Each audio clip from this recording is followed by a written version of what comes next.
अस्सलाम वालेकुम, कैसे हैं आप सब लोग। मैं उम्मीद करती हूँ कि आप सब बिल्कुल ठीक होंगे। अल्लाह पाक आपको बहुत खुश रखे, हर तरह की बीमारियों और परेशानियों से बचाए। आमीन सुमा आमीन। तो चलें आज के व्लॉग को करते हैं स्टार्ट। आज का व्लॉग मैं शाम के टाइम से स्टार्ट कर रही हूँ और यहाँ पे मैं इतनी ज़्यादा खुश थी क्योंकि सब लोग वापस घर आ रहे हैं, मतलब कि मेरी फैमिली वापस आ रही है। मामा बाबा अयान सब लोग जो है वो आज आ रहे हैं, तो मैंने सोचा कि चलो उनके लिए जो है वो एक छोटा सा सरप्राइज़ प्लान करूँ। वो आज रात 12 बजे आएंगे शारजा से। वैसे तो अबू धाबी से भी आ सकते थे, लेकिन मजबूरन शारजा से आना पड़ा क्योंकि जितनी भी फ़्लाइट्स पाकिस्तान से अबू धाबी आ रही थी ना, तो वो सारी लेट फ़्लाइट्स थी, मतलब आधी रात की। और फिर सोने का मसला होता है, आधी रात जागो और फिर एयरपोर्ट जाओ, नींद भी नहीं पूरी हुई होती। तो बस यही सारे मसले थे जिसकी वजह से वो लोग शारजा से आ रहे हैं। और बस टैक्सी से ही आएंगे, हम लोग तो लेने नहीं जाएंगे। और मैंने सोचा कि चलो इस बात का जो है वो फ़ायदा उठा लिया जाए। वैसे भी हम लोग नहीं जा रहे, तो क्यों ना मैं जो है वो एक अच्छा सा दावत प्रिपेयर करूँ सबके लिए। तो मैंने ट्राइपॉड लगा लिया। मुझे एक कमेंट आया था, किसी ने मुझसे पूछा था कि घर पे कोई भी नहीं है लेकिन फिर भी आप वीडियो कैसे बना लेती हैं, मतलब अकेले। और हमका तो पता है आप सबको, वो मेरी बिल्कुल भी हेल्प नहीं करेगा, वो तो वीडियो में बोलता तक नहीं है, मेरी हेल्प तो बहुत दूर की बात। तो बस ट्राइपॉड जो है ये मेरा साथी है, मेरा बेस्ट फ्रेंड बना हुआ है आजकल, मेरे हर एक काम आ रहा है बहुत अच्छे तरीके से।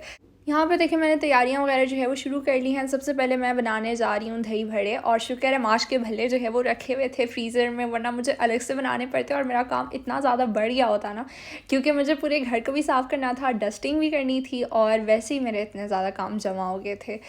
तो दही बड़ों के अंदर जो है वो मैंने अलग से ग्रीन चटनी और साथ में इमली की जो खट्टी मीठी चटनी होती है ना, तो वो भी बनानी थी, लेकिन फिर मेरा प्लान हो गया कैंसिल। और मैंने असल में जो है वो इतनी ज़्यादा खट्टी मीठी चटनी बना के रखी हुई थी ना फ्रिज में, और हमको वो चटनी इतनी पसंद आई ना कि वो हमेशा बर्गर्स में लगा के मुझसे बोलता था कि मुझे जो है वो अंदर यही चटनी लगा के दो, क्योंकि मुझे बहुत पसंद है। मैं उसके लिए कभी कभार लंच बॉक्स में कटलेट बर्गर दिया करती थी, शामी बर्गर दिया करती थी, तो बस वो स्कूल लेकर जाता था। जब मामा यूएई में थी ना, तो तब भी मैं इनके लिए लंच बॉक्स खुद ही बनाया करती थी, और हम और रेहान दोनों के लिए, तो इसलिए मुझे आइडिया है कि लंच बॉक्स में क्या देना होता है और क्या नहीं। और ये लोग तो हेल्दी चीज़ें तो बिल्कुल भी नहीं लेकर जाते। एक दिन मैंने एप्पल काट के जो है वो अरहम को दिया था, लेकिन फिर वो वापस लेकर आ गया, उसने बिल्कुल खाया ही नहीं, एप्पल ख़राब हो गया। मैंने कहा कि बस क्या फ़ायदा अगर मैं इनको जो है वो हेल्दी चीज़ें दूँ, वैसी चीज़ें ख़राब करके जो है वो ये लोग वापस ही लेकर आ जाते, खाते तो बिल्कुल भी नहीं है। तो छोड़ो, दफ़ा करो। अभी मैंने अरहम को आवाज़ दी और मैंने उससे बोला कि जल्दी से आओ किचन में और ये बताओ कि ये जो दही बड़े हैं ये कैसे हैं।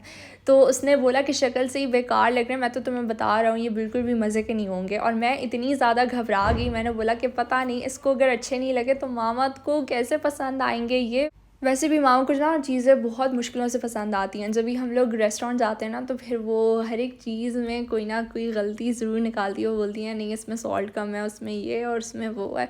तो बस उसने ना, और हमने मुझे 1 मिनट के लिए डरा ही दिया। जब उसने टेस्ट किया तो शुक्र है उसे अच्छा लगा, और मैं ना मुतमईन होगी, सेटिस्फाई होगी। दही बड़ों की रेसिपी तो मैं आप लोगों के साथ शेयर नहीं करी, क्योंकि मैं इतनी बार शेयर कर चुकी ना अपने चैनल के ऊपर। आप लोगों को शायद इसकी रेसिपी याद भी होगी by heart, I am sure. यहाँ पे मैं अभी गोश्त को जो है वो गलाने लगी हूँ प्रेशर कुकर में, और प्रेशर कुकर यूज़ करना ना किसी अजाब से कम नहीं है। मुझे हर वक्त इतना ज़्यादा डर लगा रहता है क्योंकि इसका रबर जो है वो टूट चुका है, पता नहीं क्या हुआ है। और ऊपर से मुझे ये डर लगा रहता है कि ऐसा ना हो कि ये फट ना जाए कहीं मेरे ऊपर। और जब तक ये जो है वो एक सीटी ना मारे ना, तब तक मैं किचन से बिल्कुल हिलती ही नहीं हूँ। क्योंकि एक दिन मेरे साथ ये हुआ था ना कि पानी गिर रहा था प्रेशर कुकर से, और फिर अचानक से स्टोव ना खुद ब खुद बंद हो गया, और मुझे पता भी नहीं चला। और जब मैं किचन में आई तो मैंने देखा, मैंने कहा उफ, फ्लेम ऑन भी नहीं था। मतलब इतना ज़्यादा डेंजरस होता है किचन में काम करना। कभी मैंने इमेजिन भी नहीं किया था कि ये सब कुछ मैं अकेले ख़ुद करूँगी। और मामा चली जाएंगी पाकिस्तान, तो मामा ने तकरीबन 1 महीना वहाँ पे गुजारा, और उनकी गैर मौजूदगी में मैंने किचन को अच्छे से संभाला, पूरे घर को अच्छे से संभाला। मैंने कभी इमेजिन भी नहीं किया था कि ये सारे काम मैं ख़ुद करूँगी। खैर अल्हम्दुलिल्लाह से सारा कुछ हो गया, और वो आज आ भी रही हैं। और ये देखें, प्रेशर कुकर ने पूरे स्टोव को बहुत बुरे तरीके से ख़राब कर लिया, और अभी मेरे पास इतना टाइम नहीं था कि मैं इसको पूरा साफ़ करूँ। एनीवेज़ यहाँ पे बातों बातों में मैंने चिकन को जो है वो अच्छे से कट भी कर लिया। बोनलेस चिकन था ये मेरे पास। और मैं इसके बाद एक बहुत ही मज़े की रेसिपी बनाने जा रही हूँ जिसका नाम है हॉट चिकन बंस। इतने मज़े की रेसिपी है ना ये, आप लोगों ने ज़रूर लाजमी ट्राई करनी है। तो इसके लिए मैंने छोटे छोटे पीसेस में जो है वो चिकन को कट किया और 2 to 3 टेबल स्पून ऑयल में डाल के जो है वो मैं इसको अच्छे तरीके से पका लूँगी कवर करके, ताकि चिकन जो है वो हमारा अच्छे से गल जाए। लो फ्लेम पे रखा हुआ था। फिर इसके बाद वेजिटेबल्स हमारे ऐड होंगे। जो भी आपको वेजिटेबल्स पसंद हो तो आप ऐड कर सकते हैं। मेरे पास तीनों टाइप के कैप्सिकम रखे हुए थे तो वो सारे मैंने शामिल किए कम कम क्वांटिटी में। और फिर अभी मैं होममेड रेड चिली पेस्ट भी इसके अंदर शामिल कर दूंगी। ये बहुत ही पुराना है, हमने प्री रमज़ान प्रेप में बनाया था और अभी तक शुक्र है हमारा यूज़ हो रहा है। तकरीबन मैंने 1 टीस्पून रेड चिली पेस्ट शामिल किया और फिर इसके बाद 1/4 टीस्पून है ब्लैक पेपर पाउडर। और फिर मैंने सोया सॉस डाला। सोया सॉस तकरीबन हाफ़ टीस्पून के करीब था और 1 टीस्पून विनेगर है। और फिर आपने जो है वो हाफ़ टी स्पून के करीब रेड चिली फ्लेक्स और साथ में half tea spoon paprika powder और लास्ट में सॉल्ट। शुक्र है सॉल्ट की क्वांटिटी का जो है वो मुझे अंदाज़ा हो गया कि खानों में कितना सॉल्ट ऐड किया जाता है और कितना नहीं। वरना शुरू में ना मुझे हमेशा यही मसला होता था, कभी कभार जो है वो सॉल्ट की क्वांटिटी कम हो जाती थी, कभी भी ज़्यादा नहीं हुई, हमेशा हर बार कम ही होती थी। खैर अभी मैं बंस के लिए जो है वो डो रेडी कर रही हूँ। तो मैंने 2 कप के करीब ऑल पर्पस फ्लावर लिया और फिर मैंने हाफ़ टी स्पून के करीब यीस्ट और फिर इसके अंदर मैंने थोड़ा सा पानी डाला, क्योंकि अगर मैं ऐसा ना करूँ ना तो फिर बंस से बहुत ही गंदी बदबू आती है यीस्ट की, बिल्कुल सॉक्स की तरह। अयान बोलता है कि बिल्कुल गंदे सॉक्स की बू आ रही है इससे। तो फिर ये मुझे ऐड करना पड़ा। और फिर 1 टेबल स्पून शुगर है, सॉल्ट टू टेस्ट और फिर 1 कप के करीब वार्म वाटर। मैंने तो कभी भी डो को जो है वो हाथ की मदद से नहीं गूंदा, मुझे तो बिल्कुल आता ही नहीं है गूंदना। तो शुक्र है डो मेकर जो है ये भी मेरे बहुत ज़्यादा काम आया। अच्छा यहाँ पे मैंने डिनर की तैयारी स्टार्ट कर लिया है, क्योंकि अरहम को बहुत भूख लगी हुई है। साथ में हमारे कज़न्स भी आए हुए हैं, अरहम के कुछ दोस्त भी हैं। तो मैं खाना वगैरह सबके लिए तैयार कर रही हूँ। तो अभी मैं बनाने जा रही हूँ लूबिया। और लूबिया क्योंकि मुझे सबसे ज़्यादा आसान चीज़ लगी आज, जो कि मैं ईज़िली बना सकती हूँ और ज़्यादा टाइम भी नहीं लगता। ये तकरीबन 5 मिनट में ये सालन जो है वो मेरा एकदम रेडी हो गया था। इतने मज़े का ये सालन होता है ना कि सब लोग उंगलियां चाटते रह जाते हैं, इतनी मज़े की ये रेसिपी है। अच्छा मैं ये रेसिपी जो है वो आप लोग के साथ काफ़ी बार शेयर कर चुकी हूँ। खैर मैं आपको बता ही देती हूँ कि इसमें मैंने क्या डाला। सबसे पहले टोमेटोज़ और ग्रीन चिली दोनों को अच्छे तरीके से चॉपर में चॉप किया, ऑयल के अंदर वो शामिल किया।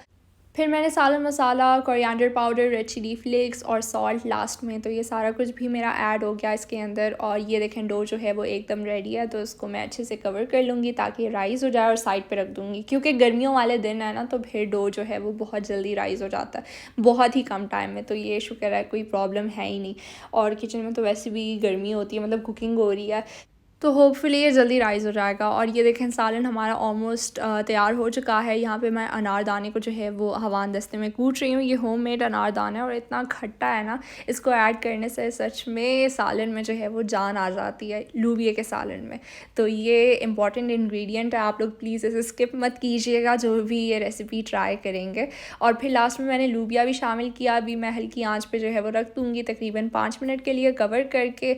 और साथ में देखें मेरा आटा जो है वो गूंद चुका है डो मेकर में। तो बस मैं इसके पेड़े बना रही हूँ और जल्दी से रोटियां भी बना लूँगी, क्योंकि अभी तकरीबन 8 बज रहे थे, डिनर का टाइम हो रहा था। और मैंने सोचा कि चलो जल्दी जल्दी से खाना बनाऊँ ताकि टाइम जो है वो मेरा वेस्ट ना हो।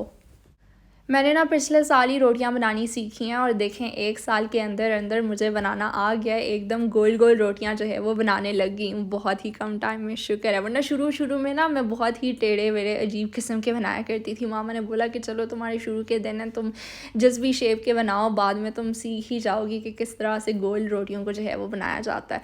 खैर मैंने हॉट चिकन बंस की तैयारी जो है वो स्टार्ट कर ली है। इसमें भी मैं ये रेड चिली पेस्ट ये यूज़ करूँगी जो होममेड है। और फिर मैं इसके अंदर केचप भी शामिल कर दूँगी, क्योंकि अगर मैं ऐसा ना करूँ तो फिर ये सॉस जो है वो मेरी बहुत ही ज़्यादा स्पाइसी बन जाएगी और फिर कोई खा भी नहीं पाएगा, क्योंकि इतना ज़्यादा स्पाइसी हो जाएगा। और अभी मैं डो से जो है वो छोटे छोटे पेड़े बना रही हूँ और ये मेरा फ़र्स्ट टाइम है। और यहाँ पे मैं इतनी ज़्यादा नर्वस थी, मैंने बोला कि पता नहीं मैं फिलिंग को किस तरह से बंद करूँगी बंस की शेप में। तो वो शुक्र है हो गया और मुझसे एक भी गलती नहीं हुई। मतलब मेरा फ़र्स्ट टाइम था, आप लोग बिलीव कर सकते हैं, और आसानी से सारा कुछ हो गया। ये देखें मैंने जो है वो पूरे तरीके से नहीं बेला डो को, जैसे आप अभी स्क्रीन पे देख रहे हैं, तो इतना ही आप लोगों ने बेलना है। और फिर इसके अंदर मैंने चिकन की फिलिंग ऐड की और फिर इसके ऊपर चीज़ है। चीज़ मेरे पास बहुत कम था, हालांकि मुझे मंगवाना चाहिए था मार्केट से, लेकिन मैंने कहा चलो इसी से ही गुजारा कर लूँगी, क्योंकि अरहम तो लेकर आएगा नहीं, वो मेरी बात बिल्कुल भी नहीं मानता। गेम खेल रहा था वो अभी एज़ यूजुअल, हमेशा गेम्स ही आजकल खेल रहा है, दोस्तों के साथ कज़न्स के साथ बिज़ी है, बस यही चल रहा है आजकल हमारे घर में। हॉट चिकन बंस को ना मैं ओवन में ही बेक करूँगी। तो अक्सर मुझे कमेंट्स आते हैं, लोग बोलते हैं कि आप लोग प्लीज़ टेम्परेचर जो है वो हमारे साथ शेयर कीजिएगा हर एक चीज़, हर एक रेसिपी की, ताकि हमें भी आइडिया हो कि कितने टेम्परेचर में जो है वो ये चीज़ बेक हुई है। तो तकरीबन 180 डिग्री सेल्सियस पे आपने 10 मिनट के लिए या फिर 10 to 12 मिनट्स के लिए आपने बेक करना है ओवन को। तो बस देखें, मैंने ग्रीस कर लिया है और ऊपर ये बटर पेपर भी रख दिया है ताकि स्टिक ना हो। और एग वॉश जो है वो मैं लगा दूँगी ब्रेड के ऊपर, ताकि अच्छा सा ब्राइट सा कलर जो है वो आए बंस के ऊपर। साथ में मैंने सोचा कि चलो कलौंजी भी डाल देती हूँ, लेकिन मैं डर डर के ऐड करी थी, क्योंकि मेरे भाई जो है ये बहुत ही ज़्यादा नखरेबाज हैं, बिल्कुल हर एक चीज़ में जो है वो नखरे करते हैं कि ये चीज़ नहीं खानी और वो चीज़ नहीं खानी। आप लोग बिलीव कर सकते हैं, बर्गर्स में ये लोग लेटिस और टोमेटो ये सारा कुछ रिमूव करके ही बर्गर खाते हैं, इतने मतलब नखरे करते हैं ये लोग। खैर, तो मैं इसलिए कम डाल रही हूँ। और वैसे तो मुझे सेसमे सीड्स भी ऐड करने चाहिए, लेकिन पता नहीं यहाँ पे मुझे याद क्यों नहीं था। और अभी मैंने ओवन में रख दिया है बंस को और बेक होने के लिए रख दूँगी। तो साथ में मैंने सोचा कि चलो कौरमे की तैयारी स्टार्ट कर लेती हूँ, क्योंकि आज मैंने बिरयानी भी बनानी है, मटन बिरयानी। और मटन बिरयानी तो वैसे मेरी फेवरेट है और मामा को भी बहुत पसंद है, तो मैंने कहा चलो वही बना लेती हूँ। और वैसे तो मामा को सबसे ज़्यादा जो है वो पुलाव अच्छा लगता है बिरयानी से भी ज़्यादा। तो मैं यहाँ पे जो भी कौरमे के लिए चीज़ें वगैरह चाहिए होती हैं तो वो वक्त से पहले ही रेडी कर रही हूँ, क्योंकि मामा बोलती हैं सारी चीज़ जो है वो एक साथ ही डालो कौरमे के अंदर और जान छुड़वाओ, क्योंकि बाकी काम भी तो करने हैं ना। किचन में इतने ज़्यादा बर्तन जमा हो गए थे, हर तरफ बर्तन ही बर्तन। खैर, ये जो काउंटर है ना, इसको मैं हमेशा साफ़ रखती हूँ, साफ़ सुथरा, क्योंकि यहीं पर ही जो है वो मैं अक्सर शूटिंग करती हूँ, ताकि आप लोग जो है वो डिस्टर्ब ना हो। लेकिन बाद में मैंने आप लोग के साथ किचन की पूरी हालत शेयर की है, अभी आप लोग देख सकते हैं हर तरफ बर्तन बर्तन और कचरा ही है। तो खैर, अभी मैं इसको जल्दी से साफ़ करती हूँ मामा और सबके आने से पहले, क्योंकि किचन हमेशा साफ़ ही अच्छा लगता है जब भी मेहमान घर पे आए। खैर, मेहमान तो नहीं है, फैमिली है हमारी, लेकिन फिर भी बहुत दिनों के बाद मामा और सब लोग आ रहे हैं, तो सारा कुछ जो है वो एकदम परफेक्ट होना चाहिए। खैर, मैंने तकरीबन हाफ़ कप के करीब ऑयल डाला पैन के अंदर, और फिर 2 मीडियम साइज़ के प्याज थे मेरे पास, प्याज़ों को भी मैंने डाला लाइट ब्राउन होने के बाद। फिर मैंने इसके अंदर 1 table spoon ginger and garlic paste शामिल किया, तकरीबन 1 मिनट के लिए सौते किया। और फिर इसके बाद मैं सारा कुछ डाल दूँगी। टमाटर भी हैं मेरे पास और साथ में मटन भी है, और आलू को भी शामिल करूँगी, क्योंकि आलू को तो मैं कभी भी स्किप नहीं करती, आलू तो बिरयानी की जान है। और अगर आलू ना हो ना बिरयानी में, तो सच में मुझे बिल्कुल पसंद ही नहीं होती बिरयानी। मैं ज़्यादातर चिकन बिरयानी बना चुकी हूँ, तो इसलिए मुझे बिल्कुल भी आइडिया नहीं है कि मटन बिरयानी किस तरह से बनाया जाता है। लेकिन खैर, मुझे ये बात तो पता है कि चिकन ऐड करने से ना चिकन खुद ब खुद पानी जो है वो एंड में छोड़ देता है, लेकिन मटन ऐसा नहीं करता। तो फिर मैंने मटन की यखनी जो है वो इसके अंदर शामिल कर दी। शुक्र है मुझे कहीं से याद आया ये, और अगर ये सब याद ना होता ना, मामा अक्सर बोलती हैं और उन्हीं की बातें जो है वो जहन में होती हैं जब भी मैं कुकिंग कर रही होती हूँ, और मैं ऐसा समझती हूँ कि वो मेरे पास खड़ी हैं और वो मुझे इंस्ट्रक्शंस दे रही हैं कि ये करो और वो ना करो। तो बस शुक्र है, इस तरह से जो है वो मेरी एक भी रेसिपी आज तक ख़राब नहीं हुई, अल्हम्दुलिल्लाह। खैर, कौरमा हमारा एकदम जो है वो रेडी हो चुका है। और फिर इसके बाद मैंने कौरमे के अंदर सिर्फ बिरयानी मसाला शामिल किया, सॉल्ट है और रेड चिली फ्लेक्स स्पाइसी करने के लिए, और फिर एंड में मिंट और लेमन स्क्वीज़ कर दूँगी। और साथ में मैंने पानी भी बॉईल होने के लिए रख दिया है, क्योंकि यहाँ पे तकरीबन रात के 11 बज रहे थे और मैं बिल्कुल भी एक्सपेक्ट नहीं करी थी कि उनको इतनी देर हो जाएगी घर आते आते। तो खैर, शारजा दूर भी है ना बहुत, अबू धाबी से तकरीबन 2 घंटे का रास्ता है, और फिर वो टैक्सी से भी आ रहे थे। अभी मैं जल्दी जल्दी से बिरयानी को जो है वो असेंबल करती हूँ, क्योंकि इसमें जो है वो आपने ज़रा सी भी देर नहीं करनी, सारा कुछ बस असेंबल करके दम पे रखो तकरीबन 6 मिनट के लिए, ज़्यादा देर के लिए हम लोग नहीं रखेंगे। और ये देखें, चावल भी मेरे कभी भी नहीं टूटे, हमेशा मतलब खिले खिले चावल बनते, एक भी चावल नहीं टूटता। एंड में मैंने फ़ूड कलर भी शामिल किया, और फ़ूड कलर जो है वो ज़्यादा होना चाहिए बिरयानी में, वरना अरहम और अयान बिल्कुल वो लोग पसंद ही नहीं करते। वो लोग ना बिरयानी के फ़ूड कलर से ही जो है वो जज करते हैं कि इसका टेस्ट कैसा होगा। तो बस यही चीज़ जो है वो मेरे माइंड में थी। मैंने बोला कि मैं कलरफुल बिरयानी बनाऊँगी ताकि सबको जो है वो मज़े की लगे। अच्छा, मैंने बीफ बर्गर्स की तैयारी शुरू कर लिया क्योंकि अयान को बहुत पसंद है और अरहम को भी पसंद है, मुझे भी पसंद है। तो बस चलो जल्दी जल्दी से जो है वो बीफ बर्गर्स बनाते हैं। और ये मैंने कीमा लिया है, कीमे मैंने कुछ भी नहीं डाला, कुछ भी नहीं, वो फिर मैं बाद में डालूँगी। तो यहाँ पे मैंने पैटीज़ को सेंटर में प्रेस किया, और फिर क्योंकि फ्राई करते टाइम जो है वो बहुत अच्छे बनते हैं। साथ में मैंने शैलो फ्राई करना है, डीप फ्राई नहीं करूँगी। और ये मैंने ग्रिल पैन लिया है, आप लोग नॉर्मल पैन में भी जो है वो पैटीज़ को ईज़िली फ्राई कर सकते हैं। तो तकरीबन मैंने 3 बनाए, मैं ज़्यादा बर्गर्स जो है वो नहीं बनाऊँगी, और फिर मैं इसे जो है वो कवर करके पकाऊँगी। लेकिन उससे पहले मैं इसके ऊपर जो है वो ये ब्लैक पेपर डाल रही हूँ, और साथ में हिमालयन पिंक सॉल्ट। वैसे तो मैं नॉर्मल सॉल्ट भी यूज़ कर सकती हूँ, लेकिन उसका अंदाज़ा जो है वो मुझे नहीं पता, और ना मैं यहाँ पे टेस्ट कर सकती हूँ पैटीज़ को। तो यही बेहतर रहता है। जब भी माँ बनाती हैं तो 3 बार जो है वो इसे घुमाती हैं हिमालयन पिंक सॉल्ट को, तो फिर वही अंदाज़ा मुझे पता है। खैर, इसको मैंने कवर किया और तकरीबन 2 मिनट के लिए पकाया एक एक साइड को, और फिर हल्की आंच पे रख दिया ताकि ये अच्छे तरीके से जो है वो कीमा हमारा पक जाए, तकरीबन 5 से 8 मिनट। और ये मैंने बर्गर बन्स लिए हैं, बर्गर बन्स को भी जो है वो मैं सेक लूँगी। और यहाँ पे मुझे पता चला कि बटर तो है ही नहीं मेरे पास, बटर नहीं है, तो मैंने क्या किया, ऑयल के साथ ही सेक लिया मजबूरन, वरना हम लोग ऐसा बिल्कुल भी नहीं करते। बर्गर्स बन को जो है वो हम लोग बटर के साथ ही सेकते हैं। तो साथ में मैं सॉस भी बनाने जा रही हूँ। सॉस के लिए मैंने केचप लिया, मेयो है, चिली सॉस है, और साथ में सोया सॉस है। तो सारी चीज़ों को मैंने अच्छे तरीके से मिक्स करना है। अच्छा, वैसे मैंने एक ना न्यू रेसिपी ढूंढ ली है इंस्टाग्राम से, जिसमें ना पिकल भी ऐड करते हैं, वो जो क्यूकम्बर पिकल नहीं होता, तो फिर सारी चीज़ों को हैंड ब्लेंडर की मदद से ना ब्लेंड करके, तो फिर ये सॉस हमारा इतने मज़े का बनता है ना, इवन के सॉल्ट भी ऐड करने की ज़रूरत नहीं पड़ती, क्योंकि ऑब्वियसली पिकल्स के अंदर जो है वो ज़्यादा सॉल्ट ऐड किया हुआ होता है। तो बस मैंने बर्गर बन्स को जो है वो असेंबल करना है, और ये देखें मज़ेदार किस्म के बर्गर्स इतने मज़े के हैं। हालांकि मुझे पता है कि अरहम और अयान एंड में लेटस और टोमेटो को निकाल ही देते हैं, लेकिन फिर भी वीडियो में अच्छा लगता है ये सारा कुछ शो करना। यहाँ पे तकरीबन 12:30 हो रहे थे, और मुझे बिल्कुल भी अंदाज़ा नहीं था कि इतने रात के टाइम जो है वो मैं ये सारा कुछ क्यों बना रही हूँ। खैर, सरप्राइज़ देने के लिए, और मैं सोचा कि चलो कल सुबह लंच टाइम में जो है वो सारा कुछ गर्म करके सारे लोग खा लेंगे मज़े से।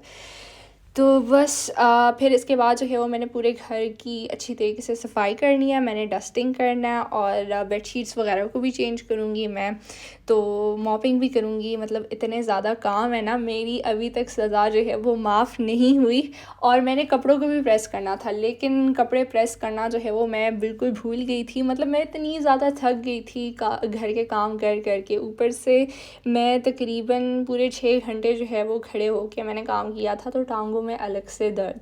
तो ये अक्सर मेरे साथ होता है जब मैं दावतें वगैरह सारा कुछ अकेले प्रिपेयर करती हूँ, और घर के सारे काम अकेले ख़ुद मैनेज करना ये बहुत ही ज़्यादा मुश्किल काम है। ख़ैर, मुझे पहले भी पता था, जब मामा यूएई में थी तो तब भी मैं बोला करती थी मामा से कि आप सब कुछ जो है वो कैसे मैनेज करती हैं। लेकिन अब मुझे ज़्यादा फ़ील हुआ कि ये बहुत ही ज़्यादा कोई मुश्किल काम है। मैं सलूट करती हूँ सारी मदर्स को कि पता नहीं वो कैसे ये पूरे घर को जो है वो अकेले सारा कुछ मैनेज करती हैं, कपड़े धोना, प्रेस करना, और खाना बनाना, किचन को साफ़ करना, घर को साफ़ करना, मतलब इतने ज़्यादा काम होते हैं। तो वाकई ये बहुत ही मुश्किल काम है। खैर, ये देखें मेरा सारा कुछ जो है वो एकदम तैयार हो चुका है, मैंने कॉफ़ी टेबल पे सारा रख दिया, और ये देखें टाइम को भी देख लें आप लोग, तो मतलब 3 बज गए हैं, और मुझे बिल्कुल भी अंदाज़ा नहीं था कि मैं इतनी लेट फ़ारिग होंगी। खैर, मैंने इस दौरान जो है वो घर को भी साफ़ किया, और बिरयानी एंड में ही सर्व की जब मुझे पता चला कि वो लोग घर के करीब हैं।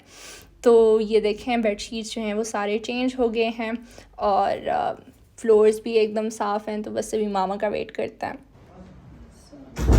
अस्सलाम वालेकुम मामा। वालेकुम सलाम। कैसी हैं आप? मैं तो इधर हूँ ही। अयान कैसी हो बीबी? 3 बज गए हैं। माशाल्लाह, क्या क्या चीज़ें तैयार की हैं। बिरयानी है, चाट है, बड़ी यम्मी यम्मी है। चलो तुम लोग खाओ। और बर्गर्स और मामा ये चॉकलेट आप भी ले। और ये कुछ चॉकलेट में थैंक यू सो मच। इस वक्त मामा को इतनी शदीद किस्म की नींद आ रही है, नींद आ रही है बहुत, हालत ख़राब है। हालत सारी। अयान एक्टिव है, तुम एक्टिव हो ना? समा गया। अयान की रास्ते में तबीयत बहुत ज़्यादा ख़राब हो गई थी और उसने गाड़ी में ही जो है वो वॉमिटिंग की, जिसकी वजह से उसके कपड़े जो है वो मामा ने चेंज कर दिए थे। और ये था मेरा आज का व्लॉग। अगर आपको अच्छा लगा तो मेरे वीडियो को लाइक करें, शेयर करें और कमेंट करके मुझे ज़रूर बताइएगा कि आप सबको मेरा ये आज का व्लॉग कैसा लगा। Till then take care and अल्लाह हाफ़िज़।